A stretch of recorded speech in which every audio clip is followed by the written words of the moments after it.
मेरे को आप बताओ Realme 6i की वीडियोस दूं कि ना दूं। हे गाइस, कैसे आप मेरे को कमेंट्स में जरूर से बता देना। और आज आपके लिए बहुत सारे ढेर सारी चीजें हैं जो कि आपसे शेयर करनी है। मैं उठा कर ले आया हूँ चीजें, गली में पड़ी थी, उठाई और समेटी और ले आया। मजाक कर रहा हूँ। तो यार सबसे पहले तो मेरे को कमेंट्स में बता देना यहाँ पे सुशांत सिंह राजपूत की जो लास्ट मूवी थी वो किस किसने देखी। दिल बेचारा फ्रेंड जोन का मारा, अच्छी मूवी थी यार, मुझे बहुत मज़ा आया। एंड आई वॉज सैड कि ये मूवी थिएटर में क्यों नहीं आई। काश थिएटर्स अभी ओपन होते और ये मूवी हमें थिएटर में देखने को मिलती। बहुत इमोशनल मूवी थी, बहुत ज़्यादा कुछ सिखा कर गई। और मतलब मूवी का मेन मोटिव था कि आपकी ज़िंदगी जितनी भी हो, बड़ी हो छोटी हो, मायने नहीं रखता है, लंबी या छोटी, मतलब मेरा, बट वो ज़िंदगी आप जीते कैसे हो ना, वो मायने रखता है। वो आपके हाथ में भाई, आपको कैसे जीना है। चाहे वो आपको पता है मेरी ज़िंदगी, जैसे कि उसमें दिखाया था दोनों को ही, हीरो हीरोइन को यहाँ पे कैंसर होता है। एंड मतलब वहाँ पे बहुत सही, जैसे कि उन्होंने ये दिखाया कि उनको पता है हम बहुत जल्दी मर जाएंगे, बट देवर लिविंग लाइक, मतलब उनकी लाइफ वो एकदम खुशी से जी रहे हैं, ताकि वो अपनी लाइफ में ये रिग्रेट ना रहे उन्हें कि मतलब हम जानते हुए भी कि लाइफ छोटी है और हम खुश नहीं रह पाए। तो मतलब लाइफ छोटी हो बड़ी हो डजेंट मैटर, आपके पास 10 दिन है 10 साल है, बट आपकी लाइफ जो है वो आप इंजॉय करें। ये भी यार सबको नहीं मिलता है ना।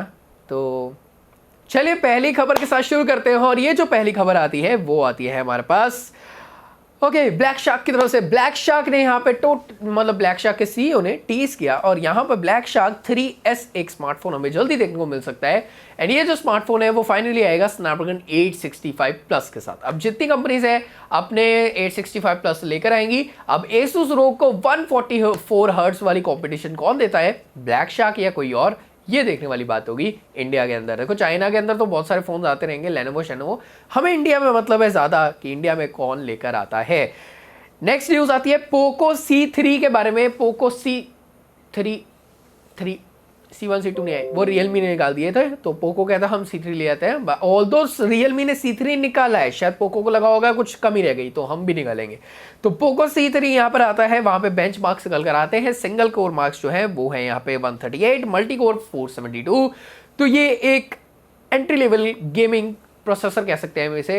ये है मीडियाटेक का G35 जो कि हाल ही में अभी लॉन्च हुआ था रियलमी के स्मार्टफोन में। तो मीडियाटेक का G35 ओके ये हीलियो P35 जैसा ही प्रोसेसर है, आपको पता ही होगा। ये इन्फिनिक्स टेक्नो वगैरह सब यूज़ कर चुके हैं, तो परफॉर्मेंस काफ़ी डिसेंट है। बहुत ज़्यादा अच्छी गेमिंग नहीं एक्सपेक्ट कर सकते हो, नॉर्मल गेमिंग, बट ये आपको देखने को मिल जाएगा। न्यू वन प्लस कलर आ गया है सामने गाइस। वन प्लस नॉट जो लॉन्च हुआ था ग्रे एंड ब्लू कलर के साथ लॉन्च हुआ था, अब नया वन प्लस का कलर सामने आ गया है। और ये जो नया वन प्लस नॉट है ये आएगा ग्रे ऐश कलर में। पहले भी ग्रे कलर है हमारे पास, अब ये ग्रे ऐश आएगा। अब ये ग्रे ऐश कैसा लगेगा आई डोंट नो। आप कितने एक्साइटेड हो नए कलर के लिए? पुराना कलर भी आपने ऑर्डर किया था कि नहीं किया था मेरे को बताना, या ऑर्डर करने वाले हो? Oh my God, one plus not ने बहुत सारी जनता को वापस से मतलब बिल्कुल ही पीछे कर दिया। वो चाहती नहीं है अब ये फ़ोन लेना, क्योंकि या तो उनको 64 GB से प्रॉब्लम है या तो 28,000 से प्रॉब्लम है। वन प्लस थोड़ा सा यहाँ पे गड़बड़ कर गया है ना। सैमसंग M51 के बारे में बात करते हैं। M31 लॉन्च हो चुका भाई, कब कितनी बार करवाएगा? सैमसंग M51 बहुत जल्द देखने को मिल सकता है एंड लॉन्च बहुत ज़्यादा दूर नहीं है। बट यहाँ पर एक चीज़ सामने आई है कि ये हो सकता है सैमसंग एक ऐसा फ़ोन फिर से आने वाला है जो स्नैपड्रैगन 675 के साथ होगा। स्नैपड्रैगन 675 पहले भी सैमसंग दे चुका है, काफ़ी महंगे पे दिया था। M51 कितने पे आएगा ये देखने वाली बात होगी। स्नैपड्रैगन 675 हमने सैमसंग के फ़ोन में सही तरीके से देखा था कि कैसे परफॉर्म करता है। Redmi Note 7 Pro और सैमसंग के 675 में काफ़ी फ़र्क था। एंड इवन की वीवो में भी 675 आया था और मेरे को वीवो में वो 675 काफ़ी अच्छा परफॉर्म करते हुए दिखा था। तो देखते हैं सैमसंग इस बार M51 में कितना कमाल करके दिखाता है। तो बाकी यार सैमसंग के पास कुछ नए प्रोसेसर्स तो है नहीं, वही घिसे पिटे जो पहले यूज़ कर चुके हैं वो ही यूज़ करते रहेंगे। ये नहीं कोशिश करेंगे हम अच्छा बजट में 730G या फिर 765G वाला फ़ोन जल्दी लेकर आए। ये अभी 675 Exynos 9611 इनके साथ थोड़ा सा खेलना चाहते हैं।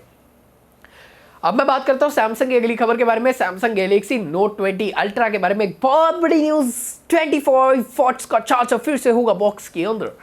भाई 25 वॉट्स या फिर से 25 वॉट्स, मतलब सैमसंग आगे बढ़ने का नाम ही नहीं ले रहा। सब 30 वॉट 40 वॉट 60 वॉट पहुंच रहे हैं, ये 25 वॉट पे अटके पड़े हैं। बाकी यार ये थोड़ा सपोर्ट बढ़ा दे दे और कहीं चार्जर अलग से ले लो वो अलग बात है, बट 25 वॉट बॉक्स के अंदर देखने को मिलेगा।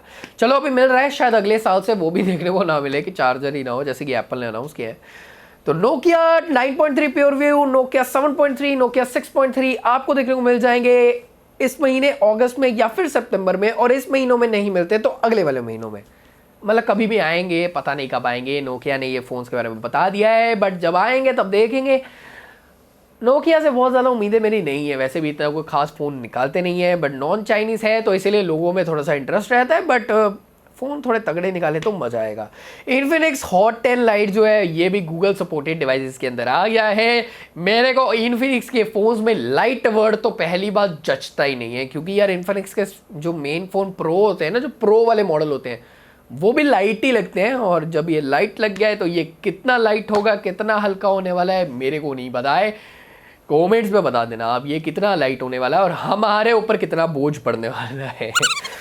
ओ भाई, पोल रिजल्ट्स के बारे में बात कर लेता हूँ। कल मैंने कम्युनिटी पे एक पोल रखा था जहाँ पर मैंने पूछा था Redmi Note 9, Realme 6i या फिर कोई भी नहीं, आपकी चॉइस निकल कर आती है। बहुत कम लोगों ने Note 9 को वोट किया है, बहुत थोड़े से ज़्यादा इससे Realme 6i को वोट करते हैं, और ज़्यादातर लोग कहते हैं कि दोनों ही नहीं, काम ही तमाम कर दिया। अब मेरे को आप बताओ Realme 6i की वीडियोस दूं कि ना दूं, यार कंफ्यूजन क्रिएट कर देते हो यार आप। ओके, वैसे Realme 6i काफ़ी अच्छा फ़ोन था 13,000 में, तो मैं सोच रहा था आपको कुछ वीडियोस लाके दूं, तो बता देना। MediaTek Dimensity 2000 सामने आ गया है मेरे दोस्त, 5G वाला होगा ये, और क्वार्टर सेकेंड 2021 में देखने को मिलेगा। टाइम बहुत बड़ा है अभी, बट बता दिया मैंने, न्यूज़ आई है तो। और ये जो फ़ोन है, मतलब ये जो प्रोसेसर है, ये फ्लैगशिप फ़ोन्स लेकर आएगा। अभी Dimensity 1000 प्लस वाले सही से बाहर नहीं आ रहे, तो 2000 सामने आ गया है। चलो कोई बात नहीं। तो ये तो सारे के सारे आज के अपडेट्स, आई होप आपको पसंद आए। फेवरेट कौन सा है बता देना कमेंट सेक्शन में। आज मैं बाहर शूट फिर से करने वाला था, बट गर्मी इतनी थी यार, खड़ा ही नहीं होया गया। मैंने कहा चलो अंदर आ जाओ। तो गाइस आपको मिलता हूँ नेक्स्ट एपिसोड में, तब तक अपना चैनल में रखिए ख्याल की, smiling and always take care guys, love you, bye bye.